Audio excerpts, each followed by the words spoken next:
Now, why don't we get up to date with all of the sports news with Amy Irons? Yes, a big week in European football, Yes. guys. That's where we're going to start. Celtic with a big game tomorrow night. Thanks very much. Good evening. Yes, Celtic are aiming to get their Champions League group stage campaign kick-started in their first home tie tomorrow evening. The opponents, Lazio, who sit 16th in the Italian league after a poor start to the season. This game has some recent history. Neil Lennon's Celtic managed to beat the Italians home and away in 2019. So can Brendan Rodgers repeat that feat? Speaking earlier, the Celtic manager said the squad might have a much-needed boost with defender Cameron Carter-Vickers training this week.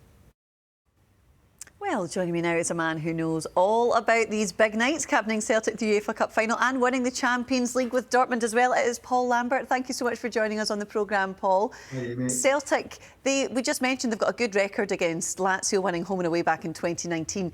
Is this their best chance to try and get some points in the Champions League group stages? I was asked today just about the challenges of playing in Europe now, just with the gulf in finances that we see, Paul. Do you think Celtic can ever really get back to the level that you reached with Martin O'Neill, given the fact that just the gulf that we do see between them and the top teams in Europe just is massive?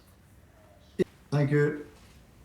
Well, in tonight's Champions League fixtures, Man United are drawing their match against Turkish side Galatasaray.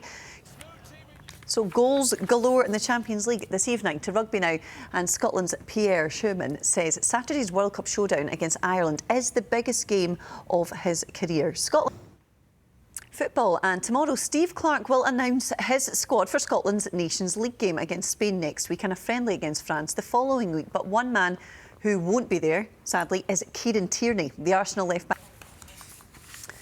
Now, it's been one of football's big talking points, certainly this week. Liverpool's wrongly disallowed goal during their 2-1 defeat against Tottenham. This man here, Luis Diaz, thought he had put Liverpool ahead in 34 minutes, but he was flagged for offside. The VAR then didn't overrule the on-field decision.